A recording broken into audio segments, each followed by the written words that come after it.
Bonjour et bienvenue dans votre cours de français niveau débutant ou niveau primaire. Aujourd'hui, c'est les formes impersonnelles. Ça sera en 2 leçons. La première leçon, c'est l'utilisation de « il ». Il quand ce n'est pas une personne. Ne vous inquiétez pas, ce n'est pas difficile. On commence tout de suite. Par exemple, lorsqu'on dit « il y a », regardez. Il y a. Il, ce n'est pas une personne, ce n'est pas un objet. On utilise il y a. Il y a un enfant, par exemple.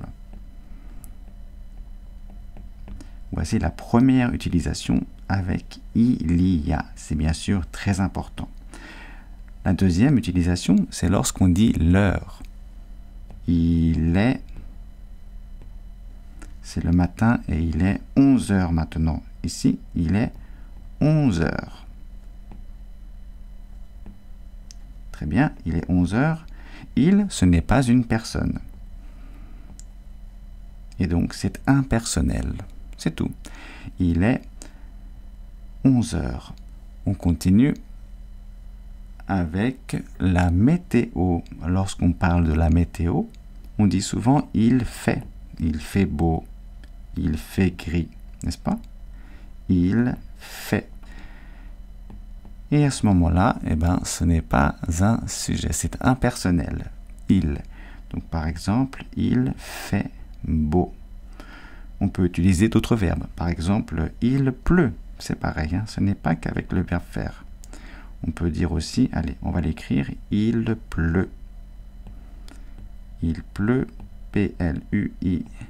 P-L-U-T, désolé. Il pleut. Donc avec certains verbes, on peut utiliser le il impersonnel.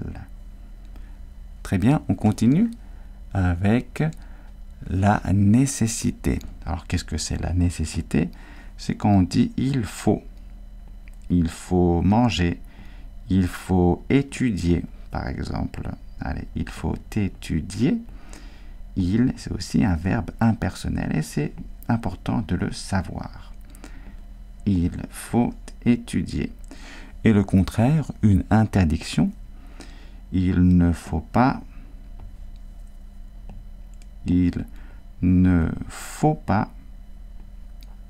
fumer ici. Il ne faut pas fumer ici, c'est pareil, le « il » est impersonnel. Très bien, donc voici pour l'utilisation du « il » impersonnel. Ce n'est pas fini. Pour vraiment bien comprendre, on va noter ce que c'est. Le « il y a un enfant », qu'est-ce que c'est?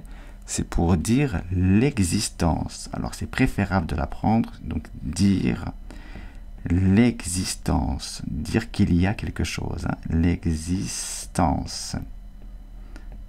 La première utilisation principale. Après, pour dire l'heure, il est 11h05. Dire l'heure. On continue avec il fait beau. Donc les 2 points, c'est dire la météo, dire la météo, le temps, hein. Il fait froid, il fait bon,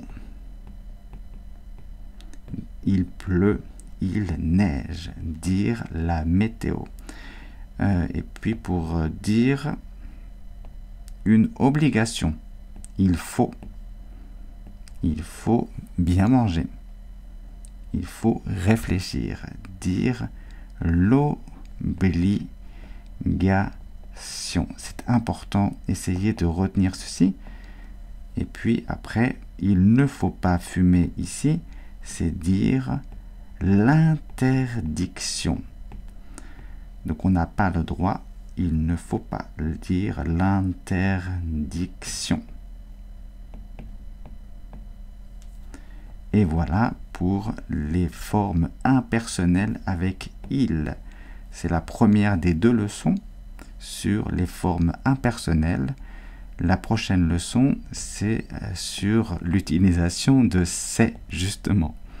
Quand est-ce qu'on utilise c'est? Attention, ça paraît facile, mais ce n'est pas facile du tout, au contraire, il y a quelques petits points difficiles que je vais vous présenter. C'est pour la prochaine vidéo. Je vous dis merci pour aujourd'hui et continuez votre étude du français si vous n'êtes pas inscrit et si vous voulez apprendre sérieusement la grammaire française, je vous propose de vous inscrire.